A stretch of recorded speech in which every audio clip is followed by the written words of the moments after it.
Hello, everyone, and welcome to Cause for Conversation, a Solent Mind podcast where we talk about mental health and wellbeing, featuring expert guests from our services across Hampshire. Today, we're talking about peer support. Over 80% of Solent Mind staff have lived experience of mental health problems. Our award-winning peer support approach lets service users know they're not alone in whatever they might be facing. But what is peer support? And how is it helping people talk more openly about their mental health? My name's Jenna. I'll be your host here at Cause for Conversation, but I'm also Communications and Marketing Lead for Solent Mind, Hampshire's largest mental health charity. Before we get started, don't forget to subscribe. And after this episode, why not leave us a comment or review, letting us know your experiences of peer support. So I'd like to give a warm welcome to our expert guests today, Becky and Katt. Would you mind introducing yourselves, please? Of course, no problem at all. My name's Becky. I am a Senior Workplace Wellbeing Trainer at Solent Mind. Like many of my colleagues, I came to Solent Mind through the route of firstly being a service user, then progressing into volunteering, and now I'm paid staff.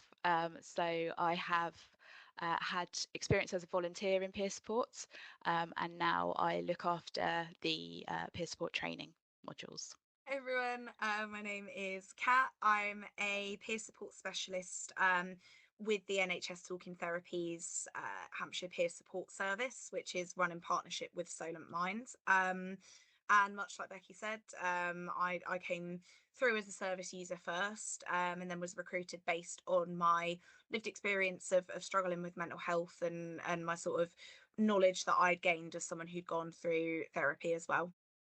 That's great, thank you. So we'll get right into it. And this is a really difficult question, but what is peer support if you had to describe it in a nutshell? The £1 million question, isn't it? I think, my understanding of it is that you can't be a peer supporter unless you have walked a mile in those shoes. So everybody who works in peer support, everybody who volunteers in peer support has lived experience, and that is kind of part of the, I suppose, magic of it. For me, a peer supporter is, I like the phrase, an expert by experience. So, we're not therapists, we're not clinically trained as such, but we're people who use our lived experience to walk alongside someone in their recovery. It's all about showing that person or those people that they're not alone in their struggles and provide them hope that they can develop healthy coping strategies that work for them based on their own strengths, just as we have in our own mental health journeys. What does that look like in NHS Talking Therapies for you then, Kat? So in NHS Talking Therapies, we are a service. We're a very small team. There's only 2 full-time members of staff, including myself, 1 part-time, and our lovely team leader. And we sort of offer peer support to the whole service. And the way that we approach it is we are fully remote, and we do this in one-to-one telephone calls where it's just tailored to whatever the clients need on the day, just sort of having a good old chat with them. And then we also deliver virtual peer support groups as well. And what that does is it allows us to connect service users with one another, as well as getting support from the actual peer support team. And that allows our clients to build community with each other and, just realise on a much broader scale how not alone they really are. A typical day of my role is fielding a lot of referrals. We get a lot of new referrals in because there's a lot of new people coming in to Talking Therapies every day. So I contact clients and say, hey, you indicated in your assessment with your therapist that you're interested in peer support. Here's what we're about. Here's what we do. You've got the choice for one-to-one support, or you can join one of our groups, and just explain a little bit more info about that. And then I'll do my one-to-ones, typically sort of at least four one-to-ones a day, and then I will either lead facilitate one of our groups or co-facilitate, because some of our groups we do have volunteers lead facilitating as well. And honestly, big shout out to the Talking Therapies peer support volunteers. We wouldn't be where we are without you. We appreciate you. How much do you feel comfortable sharing at work? Is there a limit to how much you should share in a peer support role?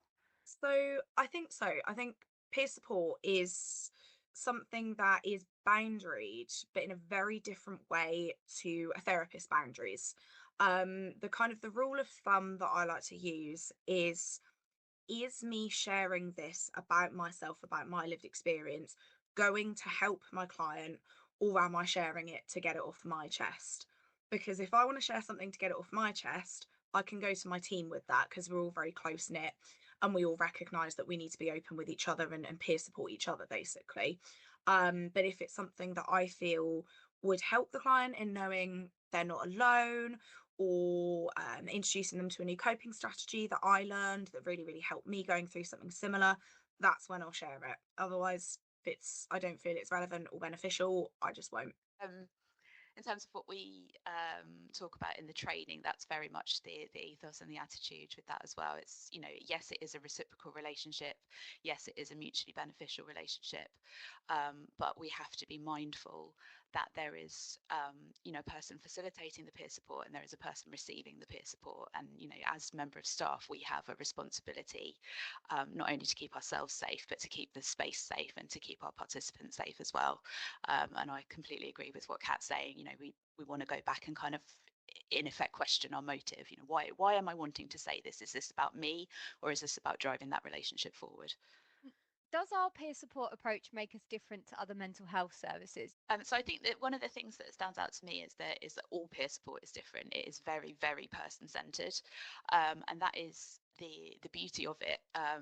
Somebody once said to me that it operates in the grey areas, and so you can really bespoke it to the person that you're working with. You can really focus in on that relationship.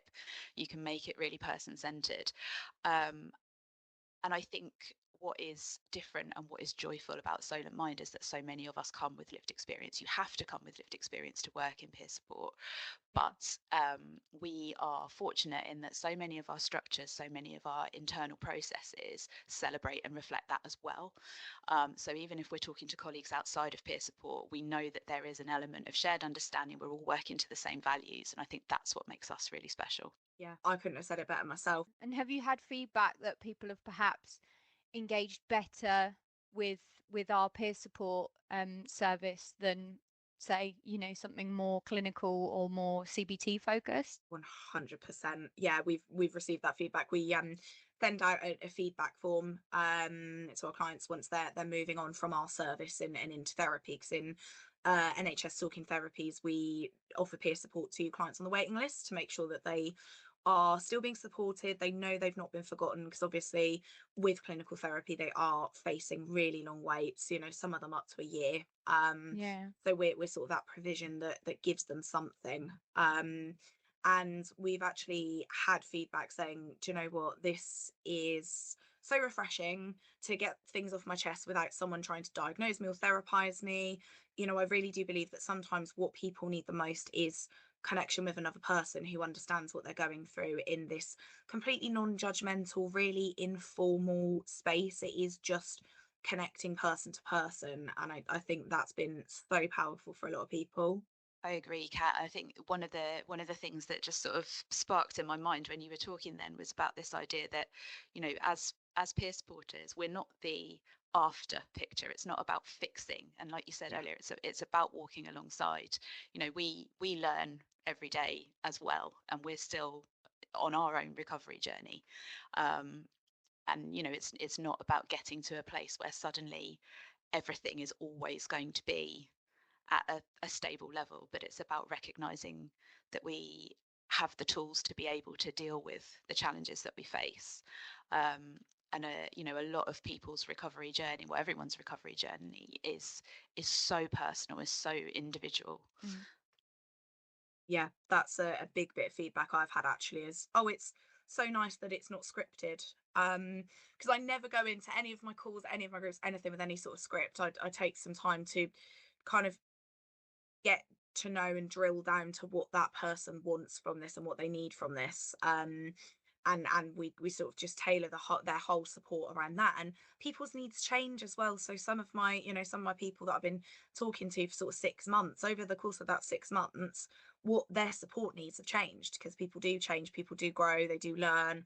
Sometimes something happens in their life that sort of changes the support that they need, and that's the great thing with peer support. We're adaptable, we can do that, we can just switch things up to respond to what people need from us. Our team, we made a word cloud from the feedback form that we sent out to clients once they're moving on to therapy. And on that form, we asked what 3 words they'd use to describe peer support. And overwhelmingly, the responses have been the words validating, understanding, reliable. And it sort of, it, I think that's really, really telling, this idea of validating, in the sense of my feelings are real, what I'm going through is real, I'm not making it up, what I think, what I feel matters. That's brilliant. And Becky, how do you, obviously in your role in training, how do you train people to do this sort of stuff, basically? Go. So there are a lot of strands to pull together. We've talked today particularly about how peer support isn't clinical. It's really, really flexible. It's really, really person-centered. So we have built on all of the best practice documents, all of the frameworks. There are lots and lots of resources out there. Book resources, I suppose you might want to call them, things you can find on the internet, things that have been produced by professional bodies that tell us what the necessities are. So they're all in there. But then what we did was we went to some of our peer support staff and said, what needs to be in this course? What did you wish you knew day one, or what did you wish you knew the week before you started? What was the biggest surprise? Are there any pitfalls? What's the best thing about what you're doing? And the other thing that we did was go to some of our service users who are being supported within peer support, or were at that time, and said to them, what do you wish people knew when they first came to work with you, when they first came to walk alongside you? What do you wish that they had understood from the beginning? And of course, the joy of peer support is that everybody has that lived experience, and so that it's not really about teaching people things that they don't already know. It's about putting the framework and the understanding in place that people have the confidence to make their own individualized decisions within that framework, know that they're acting for the best interests of the relationship, to drive that relationship forward, knowing how they're going to work with somebody so that that person is facilitated to set their own goals and know when they've made progress and see their own progress, and take pride in that, quite frankly, because I think as humans, something that we're not that good at doing is recognizing when we've done well. And so if you're talking to somebody about goal setting and then they can legitimately see how far they've come, that's an incredibly powerful tool. It's an incredibly empowering tool. So we distilled all of that down into 6 different modules, and people complete those in a face-to-face learning environment with peers, and they have a workbook that we go through. It's all very, very supported, and then at the kind of conclusion of each module, we have further learning opportunities. So we have ways for our peer support staff to connect with each other. We have ways for them to understand how to connect across Solent Mind more widely. And opportunities for them to engage in things like best practice and knowledge sharing and that kind of thing. So it's all very linked in together. Why would you say peer support is so effective? What I think is the most effective thing, it really is, and I get this a lot when I'm talking to some of my clients who are maybe from some of the older generations. I speak to an awful lot of people who say things to me like, oh, I could never tell my family this, I could never let my spouse know, I could never let my kids know, I have to be strong for them, or oh, I don't think they'd understand, they might look at me differently, but I can come here and say this to you. And I think that's wonderful, because they know that in their peer supporter, they've got someone who is not going to judge them, who is not going to invalidate them, not going to kind of downplay what they're feeling, and is going to say, hey, you know what, me too. I've been where you are. And I think every person on this planet needs somebody that they can confide in, that they can get things off their chest with. Because I do understand it's difficult sometimes to open up to your family or your friends or your colleagues, particularly if you are from a certain generation where mental health is really quite stigmatized. A lot of people have this ingrained kind of anxiety about opening up. And peer support can then be this really safe space where they can start to learn how to open up, learn the tools to express themselves. Would you say it's sort of like a stepping stone for more clinical therapies then? Yeah, 100%. Because obviously, you know, a lot of us here have done clinical therapy. We know that it is work, it is challenging, it's not easy. You are drilling down to some of the most vulnerable parts of yourself in order to then build yourself back up with your coping strategies. And I think peer support is sort of a much more softer environment in which to practice that opening up and having that dialogue with somebody, because therapy is a dialogue, and so is peer support, obviously in very different ways. But because in peer support we're not trying to therapize anybody, we're not trying to diagnose or treat anybody.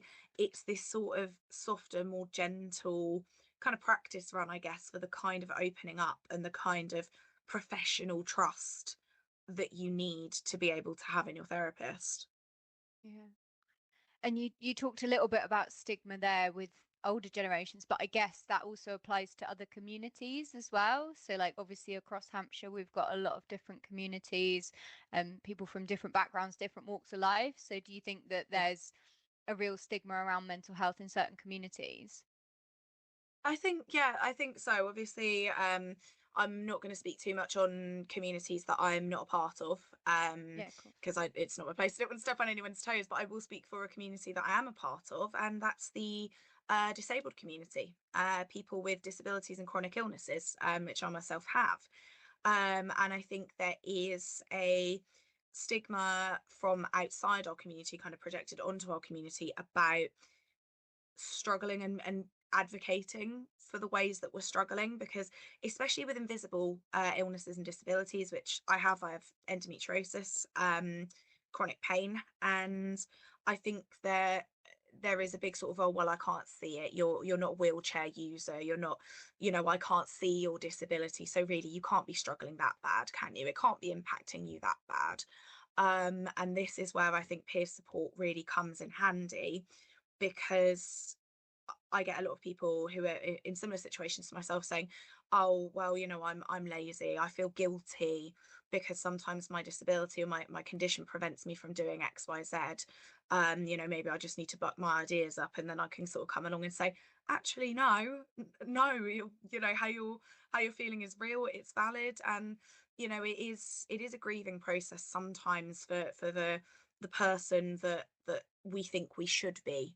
Um, Mm. and it's then kind of working with them to help them advocate for themselves and say, no, this is what I need. No, you're not going to stigmatize me as making it up or lazy or it can't be that bad. No, I am, you know, I this is a part of me and this is what I need. These are my support needs. And that's been really fulfilling to be able to work with people in similar situations to myself, and sort of learn from each other about advocacy and how to challenge the stigma that we get put on us for struggling with our mental health as a result of our disabilities. Yeah, I bet. And Becky, just because I know a little bit about this project that you've worked on already, I know you've been working with accessibility and training as well. So, um, particularly in the peer support training, let's say, how are you making that accessible to all the different people that come along to those sessions? So I think one thing that I've always been really passionate about is individuality and individual difference. So largely about, you know, we might know all manner of things about a person. We might know any number of categories that they belong to, choose to belong to, identify with, but we can't make any assumptions about how that affects them until they tell us, until they Mm. choose to tell us. So what I've really tried to do with the peer support training is to just say that actually difference is to be celebrated, and whatever the difference is, whether you regard it as a disability, whether you regard it as neurodivergence, whether you regard it as a preference or just, you know, an element of yourself, we want to make that something that is, I don't even want to say accommodated, because I don't think it is about accommodations. I think it's about celebration and learning from people. Nobody should feel that they cannot be who they are.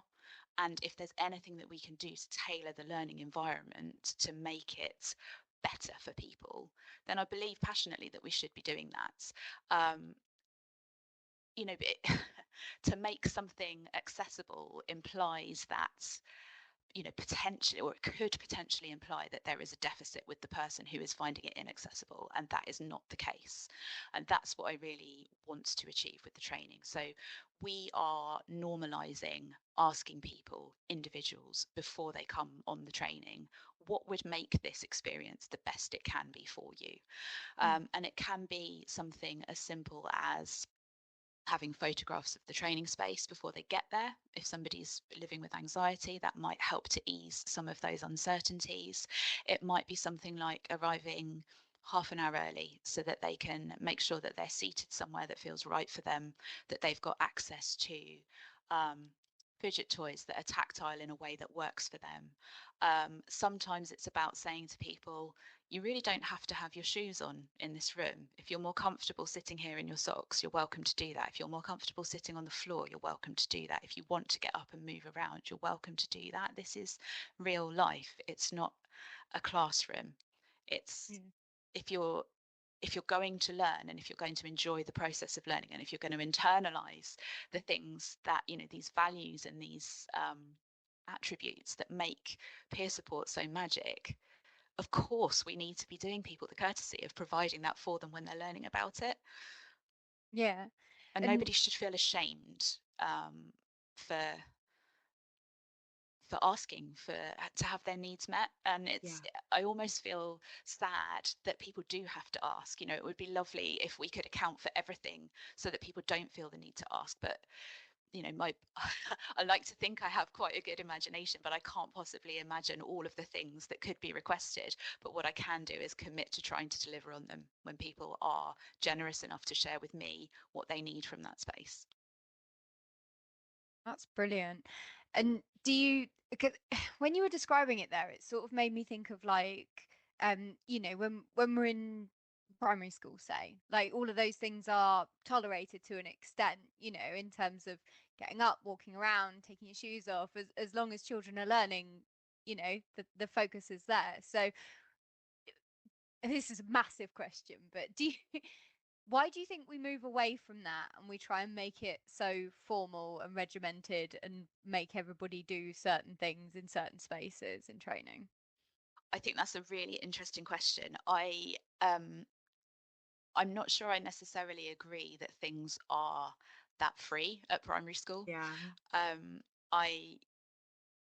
I think there are certain expectations that are set up in that learning environment because for a lot of children that helps them to learn. But then for the children that it's detrimental to, they are taught from a very young age that they're in the wrong. Not necessarily because the school is telling them they're in the wrong, but you know, that you can see how somebody would interpret that. You know, they're meeting their own needs in a way that they know how, and they're told, no, you can't do that, you must conform. And you know, I'm going right off on a tangent here, apologies, but I think that one of the things that is particularly joyful about Solent Mind and my lived experience of my mental health challenges and my experience of working in Solent Mind and volunteering in Solent Mind is that I have never been made to feel that way here. And I think, you know, perhaps there is an element of that. You know, we are lucky, and you know, perhaps we are in this really positive echo chamber where our needs are being met and we feel empowered to ask for the changes that we need. I'm not so sure that that is the case across all industries. It's not the feedback that I'm necessarily getting, but I do think that it's something that we are more willing to talk about now. A lot of the content creators that I follow on LinkedIn are speaking out audibly and publicly about how forcing everybody to conform to societal norms is not good enough, and we do need to be making provision for the fact that we're all different, and we should be celebrating that we're all different rather than trying to cover it up and trying to all be the same as each other. I mean, how boring would it be if we were all the same, right? Yeah. But that's not necessarily played out in the working world. So definitely, yeah. It's I think it's something that we can all take steps to change. I think it's something that peer support has always been incredibly good at acknowledging and working with. And I keep using this word celebrating because I think it's a really important word. I think that when we're living with mental health challenges, it can quite often force us to become very isolated, very insular, and very introspective. You know, we have to think about our own needs. And if we're constantly going out into environments where we're being told that our needs are irrelevant or inadequate or not worthy of support, then that's going to just be putting barriers in people's way to living, you know, to go back to the Solent Mind values, to thriving and to being able to live well with whatever challenges they're facing. And I think that's why I get so excited about peer support, because it's not something that we have to teach to peer supporters. They just get it. It's intuitive. And you know, as Kat was saying in the feedback that people have been sharing with her, they feel validated because you've got somebody who's sitting there in the room saying, okay, I might not have experienced exactly the same thing as you, but I recognize what you're telling me and I care about what you're telling me, and what you're telling me matters. What has come into my mind is that peer support as a job role is actually redefining professionalism. I know that's a really bold statement, but stick with me. No, I So I like think it. as Wow. a broad society, we have a very misguided idea of what a professional is, what a professional looks like, how they act, like what they say, what they do. It's all very rigid, it's very conformist, it's very much you do not show any humanity, you do not show vulnerability, you do not talk about your struggles. You don't get up around the room and walk around. You don't use the fidget toys that you need. You don't sit on the floor. And I think that's ridiculous that we've got such a rigid idea. And then peer support as a role comes along and says, no, we need to let people see all of this. To be efficient professionals, to be good at our jobs, we need to be this way. We need to celebrate our own individualities, our own needs, our own wants, you know, like what we need out of a workplace. We need to lead from the front by being ourselves in the workplace so that the people that we're working with can see it's okay for them to be themselves as well. Wow. So Exactly that. almost like role modeling. Yeah. I think, yeah, not to sort of put us on a pedestal, because we are still just humans who've got had some struggles at the end of the day, but sort of it is that I think it giving hope is the way I would phrase it, like being Yeah. like, you know, I can do it. I've come out the other side of this, and I'm now being myself in the world of work in so many different aspects. You can as well. You will be safe to do that as well. Yeah. And that pathway is quite common, right? So often people will use the services themselves, perhaps here at Solent Mind or somewhere else, or Talking Therapies, and then they'll either become a member of staff or a volunteer and then a member of staff. That happens quite a lot. Yeah, Yeah. yeah, I've met so many people. You know, all of us on my team, for instance, I'm sure they won't mind me saying we were all service users at one point. So just going back a little bit, what would your advice be to somebody who's about to start peer support, who's about to have that first that first interaction with their peer support worker?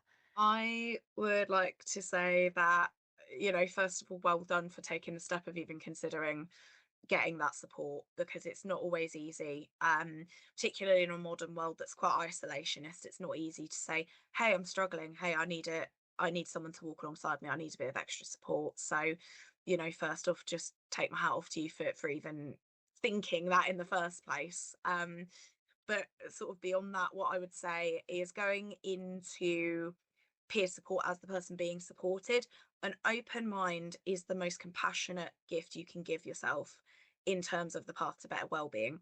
You know, give it a go, expect no expectations. My experience of every peer supporter I've ever met, including myself, we're all a pretty chill and informal lot. We're not here to tell you what to do. We're not here to tell you that anything's wrong with you, because nothing's wrong with you. That's, you know, never going to be how we see you. You know, I always tell my clients that I'm just a person walking alongside them, as I've said. You know, I will never tell people, well, this is what you should do. I'll say, oh, well, this is what I did, this is what helped me. Sometimes I might challenge people I work with a little bit and say, this is your mission, should you choose to accept it. But it's a mission, you don't have to accept it. It is a dialogue, it is a two-way thing. It is, you know, peer support is something that your peer supporter will collaborate with you on, and it is led by you. So please go into it with an open mind, and please be frank, be honest. If something in peer support is not working for you, I'm sure your supporter is going to want to hear about it. because they're learning as well, and they will adapt to you. And so you'll both get something out of it, and that's one of the things that's so wonderful. Whilst we talk a lot about recovery as a sort of overarching theme, if you like, and goal setting and problem solving and all of these amazing skills, recovery is not something that's linear.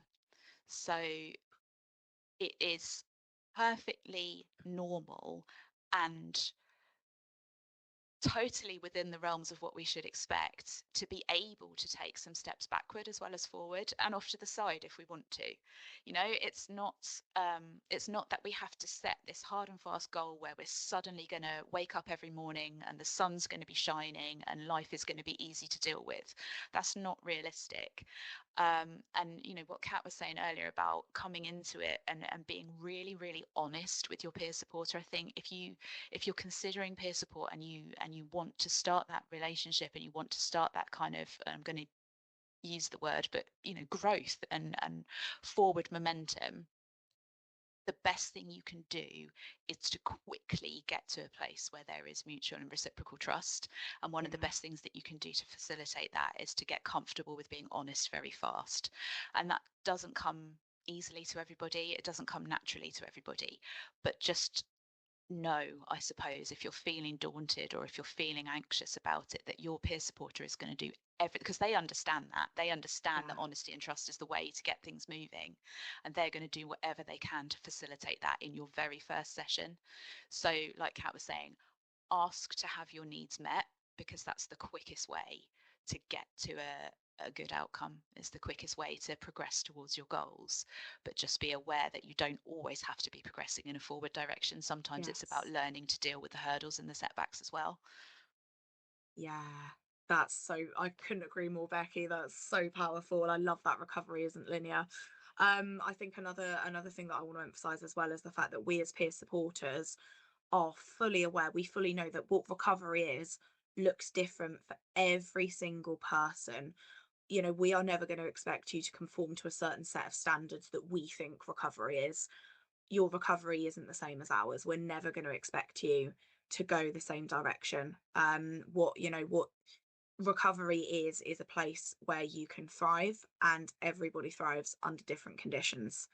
And that's how I will end it for me. That's my ending note.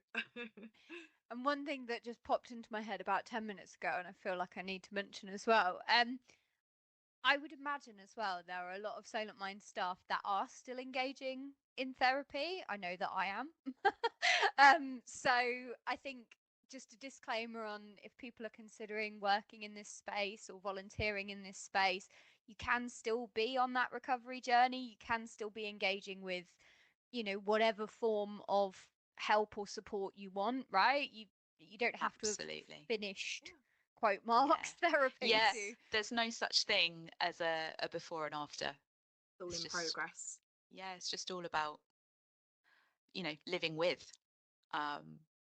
And yes, I same as you, Jenna, I'm on my own journey. I live with a couple of diagnoses, and I may well do forever, or I may not, but that's fine. And I know that all of those attributes that lead to me living with what I live with make me better at my job.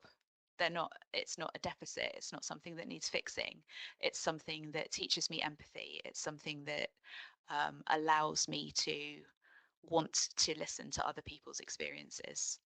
And Solent Mind is a great place for driving forward that ethos as well.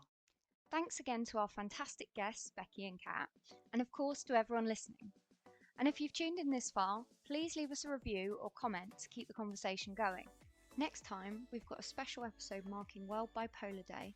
Make sure you follow us and subscribe so you don't miss that. Until then, I'm Jenna, and this has been Cause for Conversation, a mental health podcast from Solent Mind.